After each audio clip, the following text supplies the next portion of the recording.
नमस्कार साथियों। लंबे घने मुलायम बाल हर महिला या लड़की की चाहत होती है, लेकिन भाग-दौड़ भरी जिंदगी और बदलती लाइफस्टाइल की वजह से बालों का कमजोर होना, बालों का टूटना आम बात हो गई है, जिसकी वजह से नेचुरल लंबे काले घने बाल का ख्वाब अधूरा रह जाता है। लेकिन ये ख्वाब अब पूरा भी हो रहा है, क्योंकि मार्केट में हेयर एक्सटेंशन की कई तकनीक मौजूद हैं। आप जिस तरह के बाल चाहें, जितने लंबे चाहें, वो ले सकते हैं।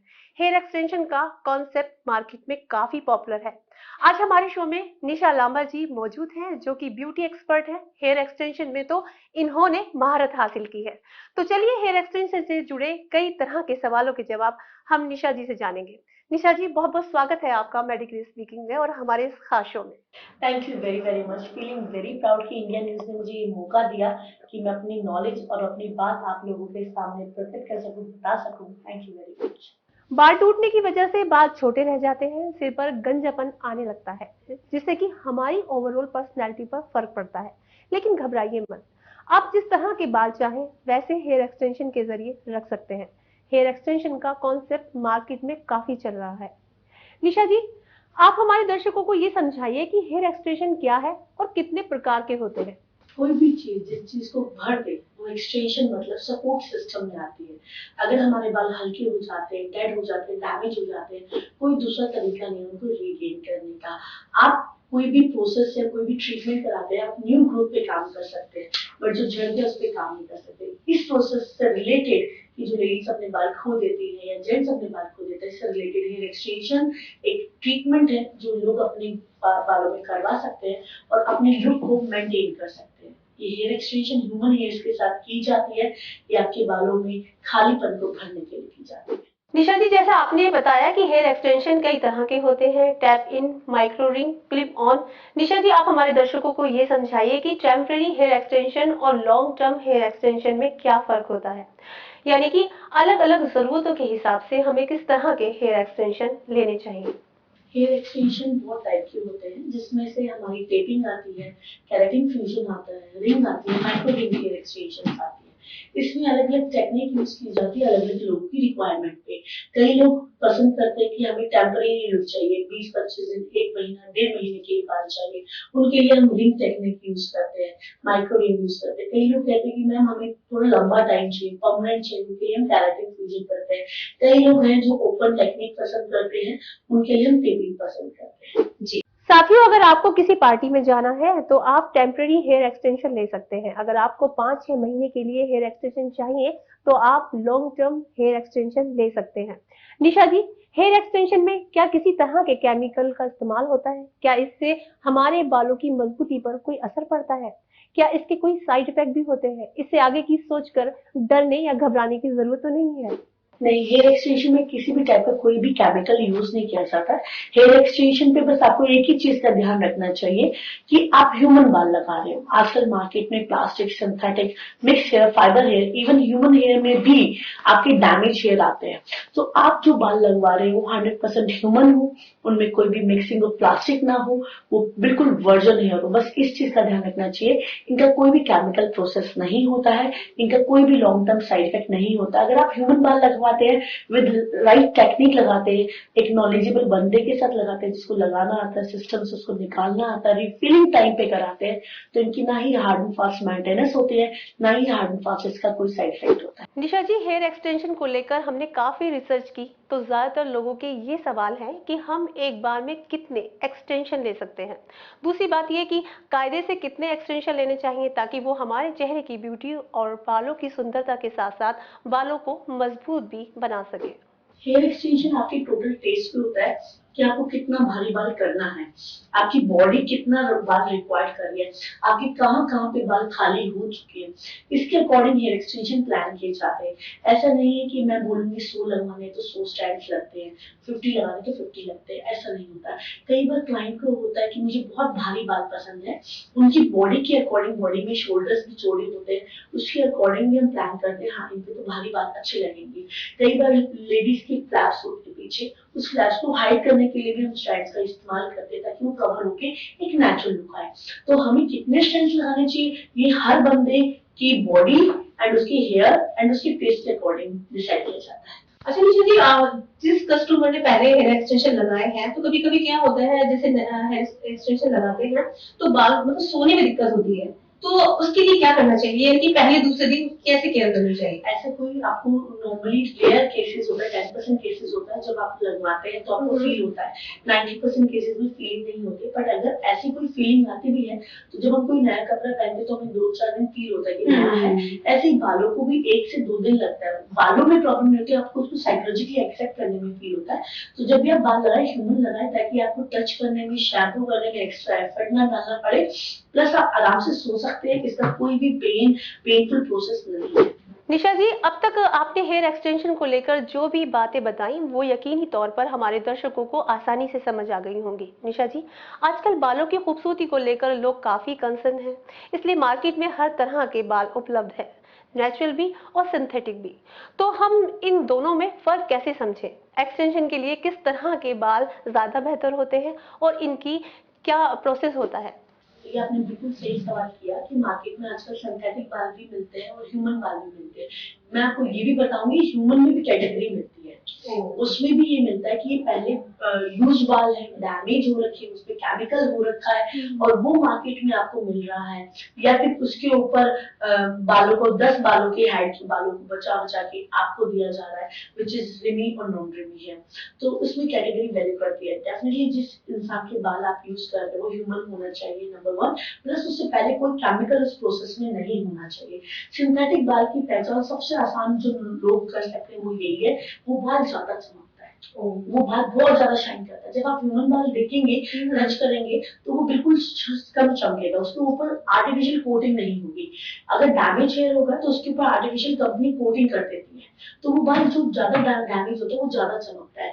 जितना चमकेगा, आप टच करेंगे उतना सॉफ्ट लगेगा, क्योंकि उसको हाइड किया जाता है आर्टिफिशियल कोटिंग के अंदर। वो सिलिकॉन कोटिंग होती है, उसके अंदर उसको हाइड किया जाता है, सिलिकॉन कोटिंग होती है।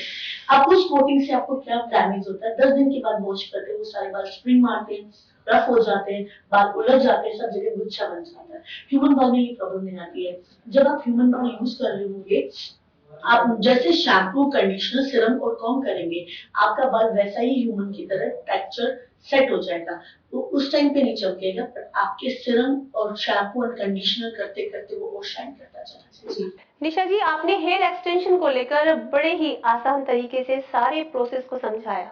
अब बड़ी बात यह है कि हम जो हेयर एक्सटेंशन ले रहे हैं उनकी देखभाल कैसे करें, यानी उन्हें मेंटेन कैसे करें, यानी एक्सटेंडेड बालों को हम धो कैसे सकते हैं, इन्हें धोने का क्या कोई खास तरीका है, इन्हें धोते समय क्या किसी खास तरह के शैम्पू का इस्तेमाल करना चाहिए? आपको ज्यादा एफर्ट नहीं करना पड़ता। अगर आपने एक्सटेंशन लगाते हुए सही कदम उठाया है कि आपने एक अच्छी क्वालिटी और एक स्पेशलाइज बंदे से करवाया है, तो आपको एक्स्ट्रा एफर्ट नहीं करना पड़ेगा। जस्ट एक shampoo, conditioner and serum and comb, that's all. जो आप अपने नेचुरल बालों में मेंटेन करते हैं प्रोसेस, वही प्रोसेस आपको मेंटेन करना है। अब आपने सवाल किया कि कौन सा शैम्पू यूज करना चाहिए। इन बालों में जान नहीं होती, इन बालों को एक मॉइस्चर बेस्ड शैम्पू के साथ आप हाइड्रेट करके रख सकते हो, ताकि ये अपना मॉइस्चर खो ना पाए। आप रेगुलर एक हाइड्रेटिक शैम्पू यूज करें, ताकि इनमें मॉइस्चर मिलता रहे और ये बाल लस्टराइज और शाइनी बने रहे। अच्छा, जैसे मैम लोग हेयर एक्सटेंशन लगवाते हैं तो उनको क्या होता है ना कि हमारे ओरिजिनल बाल हैं, तो नीचे वाले बाल तो एक तरह से वो जड़ से हट गए ना, तो उनको मॉइस्चर की क्यों जरूरत होती है, इसकी क्या वजह है? क्योंकि बाल पॉल्यूशन तो है ना, बालों में रफनेस तो है ना, आपका डस्ट आ रहा है बालों में, आपका रफनेस आ रही है बालों में, सोते वक्त बाल आपस में टैनर्ड हो जा रहे हैं, तो आपको क्या करने का है, इनको मॉइस्चर देने का है। एक शैम्पू करने से पूरा डस्ट निकालना है, कंडीशनर करने से इनको सॉफ्ट रखना है, उसके बाद कॉम्ब करके टैंगल फ्री रखना है। ये बेसिक केयर और मेंटेनेंस जो आपके अपने बालों के लिए, वो इनके लिए भी होती है। इनमें मॉइस्चर ऊपर से नहीं मिलेगा, तो आपको नीचे से देना है। मतलब यानी कि हम अपने दर्शकों को ये समझाने की कोशिश कर रहे हैं कि जो हमारे नेचुरल बाल होते हैं उनको तो पोषण कुदरती मिलता है, नेचुरल है, लेकिन ये तो जड़ से हट गए, तो इनका ख्याल रखना ज्यादा से ज्यादा जरूरी है। इवन जब आपके जो नेचुरल बाल होते हैं ना, उसमें भी आप जो खाते पीते हैं और जो कुदरत देती है, वो 1 से 1.5 इंच तक के बालों को मिलता है। 1 से 1.5 इंच के बालों को आपको ऊपर से देना पड़ता है, उसके बाद खाना नहीं लगता नीचे वाले बालों को। अभी मिड लेंथ के बाल ज्यादा थिन होते हैं, पतले होते हैं, उस टाइम पे भी आपको उनको ऊपर से shampoo, conditioner, oiling, serum and com का मॉइस्चर देना पड़ता है। ऐसे इनको भी। निशा जी, वाकई आपने अब तक जो अलग अलग तरह के हेयर एक्सटेंशन बताए वो लोगों की हर तरह की जरूरत को पूरा कर सकते हैं। निशा जी, जब बालों में हम एक्सटेंशन लेते हैं तो हमारे जो नेचुरल बाल हैं वो कितने लंबे होने चाहिए ताकि हेयर एक्सटेंशन आसानी से हो सके? ये आपके ऊपर होता है कि आपको कितना लंबा बाल चाहिए है। आपको मीडियम लेंथ चाहिए, आपको लंबा बाल चाहिए, ये हर क्लाइंट का डिजायर टेस्ट होता है। एक्सटेंशन कितनी होनी चाहिए बॉडी साइज के अकॉर्डिंग है। आपकी बॉडी कितनी चौड़ी है, कितनी स्लिम है, आपको कितना बाउंस चाहिए, ये सब वैल्यू किया जाता है। बट लेंथ क्लाइंट का टेस्ट होता है कि उसके बाल छोटे हैं, उसको कितना लंबा चाहिए। एक ह्यूमन हेयर की एक्सटेंशन जो अच्छी हाई क्वालिटी की होगी, उनमें वेट नहीं होता, उनमें इतना ही वेट होता है जितना आपका बाल छू सकता है। तो आप चाहे वो घुटने तक का बाल ले जी। उसमें भी कोई साइड इफेक्ट नहीं आएगा। बट हाँ, आपकी बॉडी वेट के अकॉर्डिंग कि भाई मैं इतनी चौड़ी हूँ, उस चौड़ाई को कवर करने के लिए जो टॉप टू हेड तक नीचे तक बाल चाहिए, वो एक स्पेशलाइज बंदा विद ह्यूमन हेयर के साथ आपको दे सकता है। निशा जी, हेयर एक्सटेंशन को लेकर एक सवाल काफी लोगों के जहन में रहता है कि क्या हेयर एक्सटेंशन की वजह से हमारे नेचुरल बालों की ग्रोथ पर कोई फर्क पड़ता है? नहीं, हेयर एक्सटेंशन की वजह से आपके नेचुरल बालों पे कोई इम्पैक्ट नहीं पड़ता। आपका बाल उसी स्पीड से, उसी तरीके से वैसे ही ग्रो करता है। इवन आपका बाल ग्रो करके एक्सटेंशन को धीरे धीरे नीचे भी लेके आता है। उस प्रोसेस को हम रिफिलिंग प्रोसेस करते हैं। तो वो रिफिलिंग प्रोसेस इस बात का प्रूफ है कि आपका अपना बाल ग्रो हो रहा है। अगर वो ग्रो हो रहा है तो इसका मतलब रिफिलिंग हो रही है। एक्सटेंशन का कोई भी साइड इफेक्ट ना हुआ है ना होगा, अगर आपने क्वालिटी पे काम किया तो। जी। निशा जी, अब हमारे दर्शकों को ये भी समझाइए कि हेयर एक्सटेंशन लेने के बाद हमें इनकी देखरेख कैसे करनी चाहिए? कौन से शैम्पू इस्तेमाल करने चाहिए? किस तरह के तेल का हमें यूज करना चाहिए ताकि एक्सटेंडेड हेयर लंबे समय तक रहे? शैम्पू कंडीशनर वही रखें जिसके अंदर मॉइस्चर हो, जिसके अंदर कंडीशनिंग एजेंट्स ज्यादा हो, जिसके अंदर ऑयल बेस ज्यादा हो। कई लोग आपको एक्सटेंशन लगाते हो तो ऑयलिंग को भी मना करेंगे, वो सिंथेटिक और सिलिकॉन वाले बालों को करेंगे। हमारी बॉडी ऑयल से बनी हुई है, चर्बी फैट है, फैट में ऑयल होता है। हमको ऑयलिंग से दूर नहीं जाना। We have to put oil. एक लिमिटेड लेवल पे हमें आधे घंटे के लिए अपने बालों में मॉइस्चर देना चाहिए।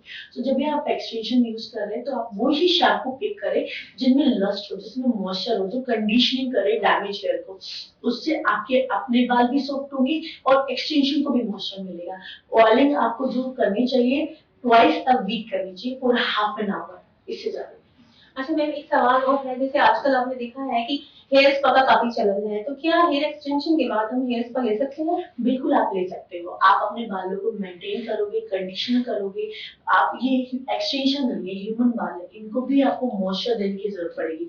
तो आप बिल्कुल स्पा ले सकते हो। आप अपनी जड़ों को भी मजबूत करेंगे और इन बालों को भी शाइनी और हेल्थी करेंगे।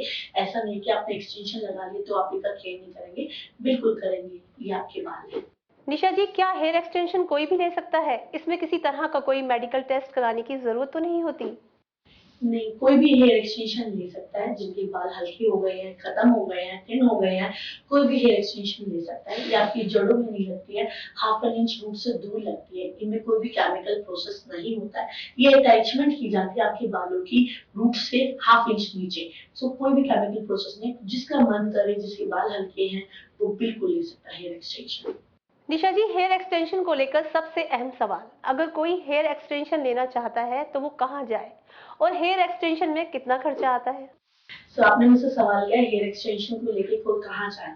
सो मैं तो कहूंगी कि मेरे पास आए, क्योंकि we use 100% human hair extension. मैं ये काम आई थिंक मैं इंडिया में फर्स्ट हेयर एक्सटेंशन लॉन्च करने वाली मैं थी और काफी सालों से हम करते हैं। हम स्पेशलाइज है इसी चीज के लिए। आप जिनके बिल्कुल बाल नहीं होते, खत्म हो जाते हैं, उनको हैवी करते हैं। इतनी परफेक्ट ब्रांडिंग होती है कि आपको ह्यूमन हमारे अपने बाल के और एक्सटेंशन कहाँ से स्टार्ट हो रही है ये पता नहीं चलता है। और हमारे पास जो भी बाल होते हैं सारे सर्टिफाइड ह्यूमन हेयर होते हैं, जिनमें कोई भी मिक्सिंग ऑफ प्लास्टिक और सिंथेटिक नहीं है। खर्चा डिपेंड करता है कि आप कितने लंबे बाल लेना चाहते हैं, छोटे बाल, लंबे बाल, मीडियम बाल। ये आपके ऊपर होता है कि आप कितना भारी और कितना बाल ले रहे हैं, या आपकी बॉडी कितना बाल डिजायर कर रही है। क्योंकि जब भी आप करवाएं तो सिंथेटिक से ज्यादा अच्छा है ह्यूमन पे जाए। निशा जी, अगर सिर पर हेयर एक्सटेंशन लिया जा सकता है तो क्या आईब्रो और आई लीड का भी हेयर एक्सटेंशन हो सकता है? और अगर ये होता है तो इसका क्या प्रोसेस है?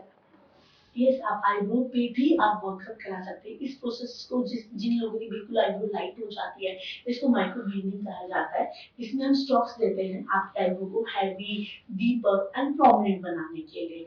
इवन अगर आपकी नेचुरल लैशेज में भी बाल खत्म हो जाते हैं तो हम उसमें एड ऑन करके एक्सटेंशंस को जोड़ते हैं, जो आई लैशेज के साथ हम फॉर्म करते हैं। तो अगर आपकी आईब्रो एज के साथ हल्की पड़ गई है, थिन हो गई है या बिल्कुल एलोपेशिया के कारण आईब्रो नहीं रही है, तो हम माइक्रो ब्लेडिंग की स्ट्रोक देते हैं, जो देखने में बिल्कुल नेचुरल लगते हैं। इवन लैशेज को भी हम फ्रेम कर देते हैं। मतलब कहने का मतलब आपको 10 साल जुबान कर देते हैं। तो निशा जी, मेरा सवाल एक ये भी है आपसे, जैसे अभी आपने बताया कि आप कैसे आईलैशेस मतलब एक्सटेंशन करते हैं या क्या प्रोसेस है इसका, तो इससे हमारी आईज की रोशनी पे तो कोई फर्क नहीं पड़ता या कोई दिक्कत तो नहीं आती है? नहीं, ऐसा कोई दिक्कत नहीं आती है। आपकी आई साइड से इसका कोई भी लिंक नहीं करता है और आपकी नेचुरल लैशेज से भी इसका कोई लिंक नहीं करता है। ये एक पार्ट ऑफ द ब्यूटी है, जब जस्टिफाई करके अपनी आईज को हाईलाइट करना चाहते हो। इनका कोई भी लॉन्ग टर्म साइड इफेक्ट नहीं आया है। जी, तो निशा जी, आपके काफी फैंस हैं, अपने फैंस के लिए और हमारे दर्शकों के लिए आपकी साइड से एक्सटेंशन को लेकर क्या मैसेज होगा? बस यही मैसेज मैं आप लोगों को देना चाहूंगी, जब भी अगर आपको अपने बाल लगाने हैं, खत्म हो गए हैं, डल हो गए हैं, डेड हो गए हैं, तो ह्यूमन बाल लगवाएं और मेक श्योर कि ट्रेन थेरेपिस्ट से लगवाएं, जिसको बाल ब्लैंडिंग करना आता हो, उनको प्रॉपरली निकालना आता हो, क्योंकि आपकी पार्ट ऑफ द ब्यूटी है और इसको जरूर ध्यान दें। बिल्कुल। साथियों, हेयर एक्सटेंशन से जुड़ी बड़ी ही अहम जानकारियां निशा जी ने हमारे साथ साझा की। मैं उम्मीद करती हूँ जो महिलाएं या लड़कियां हेयर एक्सटेंशन लेना चाहती हैं, उनके लिए ये शो बड़ा ही अहम होगा। निशा जी, आपका बहुत बहुत शुक्रिया हमारे शो में आने के लिए। आपका भी बहुत बहुत शुक्रिया मुझे बुलाने के लिए। साथियों, आप मुझे दीजिए इजाजत, अगले शो में फिर मिलूंगी किसी नए एक्सपर्ट के साथ। मुझे दीजिए फिर से इजाजत, अपना ध्यान रखिए, खुश रहिए, यूं ही मुस्कुराते रहिए। नमस्कार।